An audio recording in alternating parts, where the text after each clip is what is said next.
आज कहानी में हम बात करेंगे श्री प्रकाश शुक्ला की। वो श्री प्रकाश शुक्ला जिसने 25 साल की उम्र में उत्तर प्रदेश के तत्कालीन मुख्यमंत्री कल्याण सिंह को मारने की सुपारी ले ली थी। सीधे मुख्यमंत्री को सोचिए। वो श्री प्रकाश शुक्ला जिसने पहली बार AK-47 से भरे चौराहे लोगों को उड़ा दिया। वो श्री प्रकाश शुक्ला जिसने पटना जाकर वहां पर सरकार में एक मंत्री को AK-47 से भून डाला। वो श्री प्रकाश शुक्ला जिसने लखनऊ में इतनी खूनी वारदातों को अंजाम दिया कि पुलिस प्रशासन उससे दूर भागने लगी। वो श्री प्रकाश शुक्ला जिसकी गाड़ी में पुलिस वाले ने देखा कि AK-47 रखी है तो डर के मारे पुलिस वाला भाग गया। वो श्री प्रकाश शुक्ला जिसको लेकर पहली बार STF का गठन हुआ। वही STF जिसने अतीक के बेटे असद को मारा है, उसका गठन पहली बार श्री प्रकाश शुक्ला की वजह से हुआ था। वो श्री प्रकाश शुक्ला जिसकी वजह से पहली बार कॉल ट्रेस होनी शुरू हो गई। उससे पहले कॉल ट्रेस नहीं थे, मुखबिर के जरिए जानकारियां लेती थी पुलिस। वो श्री प्रकाश शुक्ला जिसकी तस्वीर निकालने में पुलिस प्रशासन के पसीने छूट गए। वो श्री प्रकाश शुक्ला जिसके आतंक, जिसके टेरर का असर यह था कि लोग उससे कांपते थे, आज भी इंस्पायर होते हैं। अतीक अहमद मर्डर केस में जिस सनी सिंह ने सरेंडर किया है, उसने कहा कि अतीक और अशरफ को मारा उसने, लेकिन अब वो इंस्पायर्ड है श्री प्रकाश शुक्ला से। वो श्री प्रकाश शुक्ला से जिसकी कहानी सनी देओल की फिल्म जिद्दी की कहानी से बहुत हद तक मिलती जुलती है। हमें लगा कि क्यों ना आज हम बात करें उस श्री प्रकाश शुक्ला की जिसका शागिर्द गुड्डू मुस्लिम तक रह चुका है। साल 1997 में एक फिल्म आई थी सनी देओल। देवा फिल्म का शुरुआती सीन ये है कि एक गुंडा होता है, वो एक आदमी सीधा साधा लड़का के होता है, उसकी बहन को छेड़ देता है। बहन जो है वो रोते रोते घर आती है, भाई से कहती है, परिवार वाले सीधे होते हैं। उसके बाद भाई जाकर बहन का बदला लेता है और गुंडे को मारता पीटता है। श्री प्रकाश शुक्ला ने यह कहानी 4 साल पहले ही जी ली थी। 90 के दशक की शुरुआत में श्री प्रकाश शुक्ला एक मध्यम वर्गीय परिवार का लड़का, जिसके पिताजी जो हैं वो सरकारी नौकरी करते हैं, टीचर हैं। घर में एक बहन है। बहन एक रोज कॉलेज से आती है, रोते हुए आती है और कहती है कि मुझे एक आदमी ने छेड़ा है, नाम है राकेश तिवारी। नाम पर जिक्र इसलिए दे रहा हूं क्योंकि उस दौर में एक नेता थे और एक बाहुबली टाइप के हुआ करते थे, वीरेंद्र शाही। उनकी खासम खास ये व्यक्ति हुआ करता था और ये व्यक्ति आकर छेड़ता है श्री प्रकाश शुक्ला की बहन को। श्री प्रकाश शुक्ला का इससे पहले कोई आपराधिक रिकॉर्ड नहीं था। बहन के छेड़ने के बाद पिता को जब पता लगता है कि वो वीरेंद्र शाही का आदमी है तो वो कहते हैं कि बाबू देखो मत करो, बहुत खतरनाक लोग हैं, उनसे पंगा लोगे तो बच नहीं पाओगे और वो आपको खत्म कर देंगे, पूरा परिवार नष्ट हो जाएगा। लेकिन बदले की भावना, बहन को छेड़े जाने का गम श्री प्रकाश शुक्ला को ऐसा होता है कि वापस जाता है। उसी चौराहे पर, उसी जगह पर ढूंढता है कि कहां पर वो इंसान था और जब वो राकेश तिवारी नाम का इंसान उसे मिलता है तो श्री प्रकाश शुक्ला उसे मारता है और फिर गोली मार देता है। राकेश तिवारी नाम के इस इंसान को, जो वीरेंद्र शाही का खासम खास था, उसे श्री प्रकाश शुक्ला ने पहले हाथ पांव से मारा और उसके बाद गोली से मारा और ये चर्चा जो है ये बहुत फैल गई। अब बड़ी बात यह है कि प्रदेश और देश के बाकी जो इलाके हैं वहां पर हिंदू मुसलमान, आमतौर पर जो गैंगस्टर होते हैं वो या तो मुस्लिम होते हैं या फिर उत्तर प्रदेश में अगर आप देखेंगे तो वो ठाकुर समाज से आते हैं। इन दोनों, क्योंकि इन दोनों समाज का पॉलिटिकल बैकअप जो है वो अच्छा है तो यहां से ज्यादा निकलते हैं। लेकिन श्री प्रकाश शुक्ला के साथ कहानी अलग थी। श्री प्रकाश शुक्ला जब ये मर्डर केस को अंजाम देते हैं तो उन पर पुलिस का पहरा आ जाता है। वीरेंद्र शाही दबाव बनवाते हैं, लेकिन उस वक्त उत्तर प्रदेश में गोरखपुर में एक बाहुबली हुआ करते थे, हरिशंकर तिवारी। और उस वक्त क्योंकि पूर्वांचल में, जो लोग जानते हैं पूर्वांचल को, वो समझते हैं कि पूर्वांचल में हिंदू मुसलमान से ज्यादा ब्राह्मण और ठाकुर चलता है और श्री प्रकाश शुक्ला को हरिशंकर तिवारी जो है वो शरण दे देते हैं। हरिशंकर तिवारी शरण इसलिए देते हैं क्योंकि ये लड़का पुलिस के हत्थे चढ़ता तो उनके किसी काम का नहीं था। उन्हें लगता है कि यार जो आदमी वीरेंद्र शाही के आदमी को दिन दहाड़े मार सकता है, उससे अगर मैं अपना शागिर्द बना लूंगा तो वो बहुत बड़ा आदमी बन जाएगा और वो सब संभाल लेगा और इससे मुझे फायदा हो जाएगा। वो श्री प्रकाश शुक्ला को उस वक्त बचाते हैं कोर्ट कचहरी से और धीरे से उसे अंडरग्राउंड कर देते हैं। लेकिन तब शायद हरिशंकर तिवारी को भी अंदाजा नहीं था कि ये आदमी जो एक नॉर्मल सा लड़का है जिसने बहन के लिए बदला लिया था, ये ऐसे ऐसे कांड करेगा जो मरने के दशकों बाद भी प्रदेश में कहानियों में सुनाए जाएंगे। श्री प्रकाश शुक्ला जब वहां से लौटा तो फिर वो बदला इंसान था। उसके अंदर अब पावर, सत्ता, नशे का पागलपन सवार हो गया था और उसे बिहार में उस वक्त एक मोकामा में बाहुबली हुआ करते थे सूरजभान सिंह। सूरजभान सिंह को उसने अपना गॉडफादर बनाया और उसके बाद जितने भी तरह के गैर कानूनी धंधे हो सकते हैं, ड्रग्स से लेकर लॉटरी, किडनैपिंग, जितनी भी चीजें होती, वसूली, सब में वो इन्वॉल्व हो गया। हालांकि श्री प्रकाश शुक्ला के बारे में एक बात और बड़ी प्रसिद्ध है कि वो अय्याशी में भी एक नंबर था। महंगे क्लब जाना, महंगी कॉल गर्ल्स पर खर्चा करना, हजारों लाखों रुपए यूं उड़ा देना। वो अपने दोस्तों में डींगे भी हाँकता था कि यार 5-5 हजार रुपए का मेरा बिल आता है। लेकिन श्री प्रकाश शुक्ला को यह बात परेशान कर रही थी कि टैलेंट होने के बावजूद उसके टैलेंट को लोग पहचान नहीं रहे और उसे इज्जत नहीं मिल रही। लोग उसे नौसिखिया मान रहे और अपने आप को उसके अंदर एक जुनून साबित हो गया कि मुझे सही करना है, मुझे दिखाना है कि मैं कितना बड़ा डॉन हूं। और इस डॉन गिरी, माफियागिरी में उसने कत्ल कर दिया वीरेंद्र शाही का। वीरेंद्र शाही वही जिनकी दुश्मनी हरिशंकर तिवारी से थी। उससे पहले एक और आदमी थे जिनका मर्डर हुआ था इलाहाबाद गोरखपुर यूनिवर्सिटी में, छात्र संघ अध्यक्ष थे रविंद्र सिंह। उसके बाद महराजगंज सीट से विधायक थे वीरेंद्र शाही।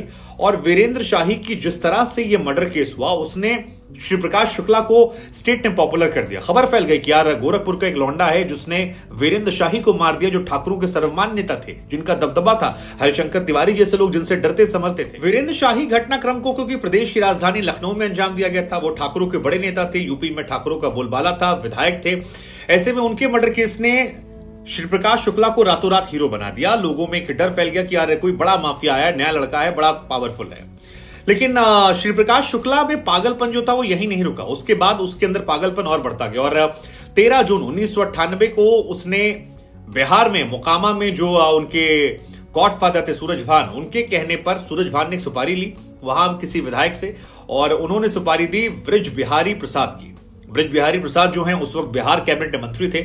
और आपको जानकर हैरानी होगी कि पटना में AK-47 लेकर श्री प्रकाश शुक्ला जाता है 1998 में, 13 जून 1998 को। और जैसा आप फिल्मों में देखते हैं, अतीक अहमद मर्डर केस में तो फिर भी आके सिर में लगाया गया, वहां श्री प्रकाश शुक्ला ने पटना में विधायक मंत्री ब्रिज प्रसाद तिवारी को सरेआम गोलियों से भून दिया। और यह भारत के इतिहास में पहली ऐसी घटना थी जहां पर AK-47 का इस्तेमाल किया गया। इससे पहले किसी घटना में AK-47 का इस्तेमाल नहीं था। और AK-47 और श्री प्रकाश शुक्ला एक दूसरे की पहचान बन चुके थे।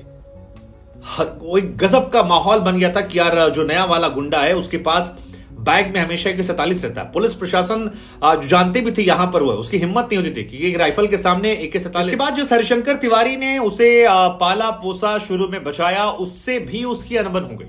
और हरिशंकर तिवारी जो है कहा जाता है उस वक्त प्रदेश सरकार में मंत्री हुआ करते थे और ब्राह्मणों के एक बड़े नेता थे। लेकिन श्री प्रकाश शुक्ला की नजर उनकी सीट पर भी थी और श्री प्रकाश शुक्ला अब सर्वोच्च नेता और सर्वोच्च बाहुबली बनना चाहता था। वो हरिशंकर तिवारी जो अपने आप में एक बड़े माफिया डॉन जिनकी तूती बोलती थी, आपको जानकर हैरानी होगी कि उनकी भी हालत खराब हो गई थी। हरिशंकर तिवारी को मारने का भी जिम्मेदारी इसने ले ली। और हरिशंकर तिवारी इतना ज्यादा डर गए थे कि श्री प्रकाश शुक्ला के जो पिताजी हैं उन्हें वो 24 घंटे अपने साथ रखते थे।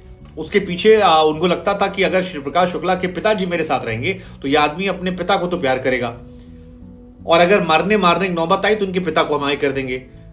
अब आप सोचिए क्या डर, क्या खौफ श्री प्रकाश शुक्ला का उस दौर में रहा होगा। और लगातार श्री प्रकाश शुक्ला ने इसके बाद सूरज भान के साथ मिलकर ठेके लिए हैं, एक के बाद एक घटनाक्रम को अंजाम। मसलन 11 मई 1997 को अमीनाबाद लखनऊ में लोग जाते हैं, एक व्यापारी है पंकज श्रीवास्तव, घर में घुसते हैं, उसको गोली मार देते हैं। उसके बाद बिल्डर मूलचंद अरोड़ा, इन्हें गोली मार दी जाती है उसी साल 12 मई 1997 को।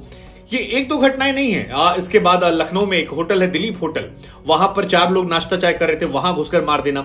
लखनऊ में इतनी वारदातें हो गई कि पुलिस प्रशासन के होश फाख्ता हो कि भाई ये कौन आदमी है जो एक के बाद एक मर्डर केस बढ़ाया जा रहा है। और पुलिस साल 1997 में जनवरी में, फरवरी में, जून में, जुलाई में, अगस्त में 4 से 5 वारदातें ऐसी हुई जहां पर श्री प्रकाश शुक्ला ने सुपारी ली और AK-47 से भून दिया। पुलिस प्रशासन बिल्कुल परेशान। इसके बाद ये खबर जो है ये मुख्यमंत्री तक पहुंच जाती है कि एक लड़का है जिसके पास AK-47 है, वो डरता किसी से नहीं है, पागलपन जुनून उसके सर पे इतना सवार है कि वो जिसको चाहे मार सकता है। बड़े बड़े व्यापारियों को मार दे रहा था, किडनैप करना, करोड़ों रुपए की रिश्वत लेना और उस जमाने में हाई प्रोफाइल लैविश लाइफस्टाइल जीना। एक से एक उसने प्रोस्टिट्यूट जो है पाल रखी थी, एक गर्लफ्रेंड उसकी दिल्ली में थी जिसके किस्सा हम आपको बाद में सुनाएंगे। लेकिन तब पहली बार कहा जाता है कि 4 मई 1998 को यूपी STF का गठन किया गया। यही STF जो आज अपराधियों के लिए काल बनी है, ये उस दौर में श्री प्रकाश शुक्ला के द्वारा बनवाई गई थी। और इस STF को टास्क मिला था श्री प्रकाश शुक्ला जिंदा या मुर्दा। 50 काबिल अधिकारियों की टीम जो है वो एक साथ शामिल की गई और इस कार्य में लग गई। हालांकि इसके बाद 9 सितंबर 1997 को श्री प्रकाश शुक्ला को लेकर जानकारी मिली और पहला एनकाउंटर हुआ। और खबर आई थी कि श्री प्रकाश शुक्ला अपने 3 दोस्तों के साथ लखनऊ में जनपद में बाल कटवा रहा था और पुलिस प्रशासन यहां से पहुंची उसे मारने के लिए। लेकिन उस एनकाउंटर में श्री प्रकाश शुक्ला को कुछ नहीं हुआ। श्री प्रकाश शुक्ला ने उल्टा AK-47 का इस्तेमाल करके पुलिस के खास आदमी को मार दिया और उस पुलिस वाले की मौत ने उस दौर में जो SP थे उनको तोड़ दिया था। भावुक हो गए थे वो लोग, क्योंकि बड़ी मुश्किल से ये टीम बनाई। पुलिस प्रशासन इस घटना से टूट जाती है। कहते हैं उस दौरान जो STF प्रमुख थे उन्होंने कसम खा ली थी कि श्री प्रकाश शुक्ला को कैसे भी मारेंगे, क्योंकि जो पुलिस वाला मरा था उसको लेकर पुलिस वाले टूट गए थे और श्री प्रकाश का टेरर जो है वो और ज्यादा फैल गया था। इसी घटना के बाद बिहार में जो मंत्री थे लाल बत्ती गाड़ी में जाकर उनको श्री प्रकाश शुक्ला ने ठोक दिया। यहां सारी ये घटनाएं चल रही थी। इसी बीच एक खबर आती है कि श्री प्रकाश शुक्ला ने कल्याण सिंह जो कि मुख्यमंत्री हैं उनको मारने का ठेका ले लिया है। अब इसके पीछे 2 चीजें हो सकती है। एक ये हो सकता है क्योंकि ये पक्का नहीं हुआ था और कहा जाता साक्षी महाराज जो उन्नाव के सांसद हैं उन्होंने कल्याण सिंह को बता दिया, कल्याण सिंह ने उसके बाद और टाइट करवा दिया और इसी के बाद श्री प्रकाश शुक्ला की अंतिम कहानी शुरू हो गई थी कि श्री प्रकाश शुक्ला को मार दिया जाएगा, एनकाउंटर हो जाएगा।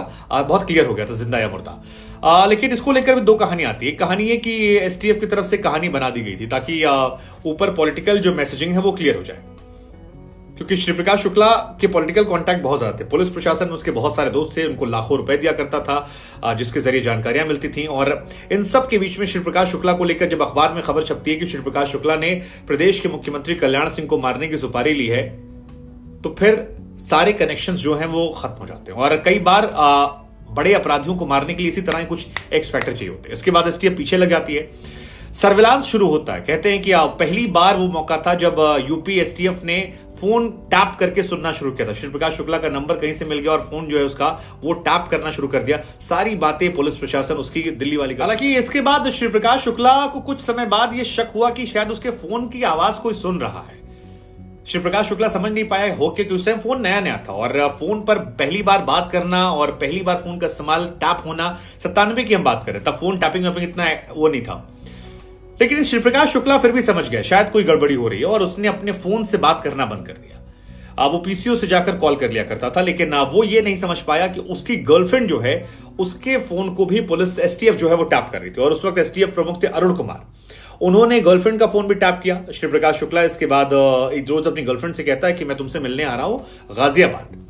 पहले एक बार लखनऊ के इंदिरापुरम में भी गए थे, लेकिन वहां पुलिस इसे पकड़ नहीं पाई। 3-4 बार STF के हत्थे चढ़ाई, निकल गया वहां से। वो आखिरी जो दौरा था वो 23 सितंबर 1998 का था। ये गाजियाबाद की तरफ निकलता है और इंदिरापुरम इलाके के आसपास पहुंचता है। वहां पर पुलिस पीछा करती है और फिर एक सुनसान इलाका आता है, वहां पर पुलिस जो है इसे आगे से साइड से इधर से ब्लॉक कर देती है। इसके बाद एनकाउंटर होता है और उत्तर प्रदेश के इतिहास का सबसे बड़ा जो माफिया है श्री प्रकाश शुक्ला, उसे मार दिया जाता है।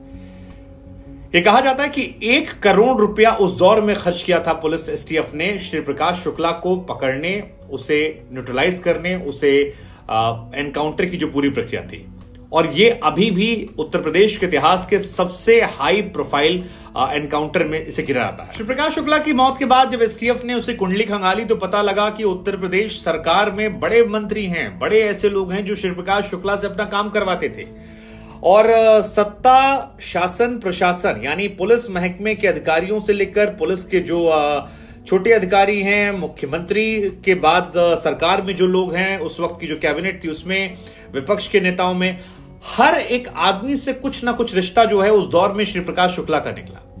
ये कहा जाता है कई सारे लोगों की फिर इंटरनल जांच भी की गई और श्री प्रकाश शुक्ला की ये कहानियां जो हैं ये फिर इतिहास के पन्नों में रह गई। बहुत सारी बातें बाद में निकल कर नहीं आई। हालांकि एक मंत्री का जिक्र होता है जो फिलहाल जेल में, जिनसे इनके संबंध कुछ ज्यादा ही अच्छे थे। लेकिन श्री प्रकाश शुक्ला की कहानी में इमोशन भी है, बहन वाली। कैसे एक आदमी ना चाहते हुए अपराध की दुनिया में आता है और फिर इतना बड़ा ताकत का उस पर गुरूर छाता है कि सरगना बन जाता है। अय्याशी की वजह से मौत भी है। गर्लफ्रेंड से अगर वो रिश्ते ना होते, फोन ना होता, गर्लफ्रेंड से मिलने अकेले ना आना होता, तो शायद उसे पुलिस नहीं पकड़ पा रही थी। वो इतना स्मार्ट था। पहली बार टेक्नोलॉजी का इस्तेमाल होता है। हालांकि वो मर गया, लेकिन उससे किस्से कहानियां उसके साथी रह गए थे और उन्हीं में से एक साथी गुड्डू मुस्लिम था जो बम बनाने वाला था और उन्हीं कहानियों से इंस्पायर ये सनी है जिसने अतीक अहमद हत्याकांड को अंजाम दिया। तो हमें लगा कहानी हम आपको सुनाते हैं और पूछते हैं आपसे कि श्री प्रकाश शुक्ला की कहानी को सुनकर आपको कैसा लग रहा है और इस कहानी में क्या ऐसा है जो इन लोगों को इंस्पायर कर रहा है।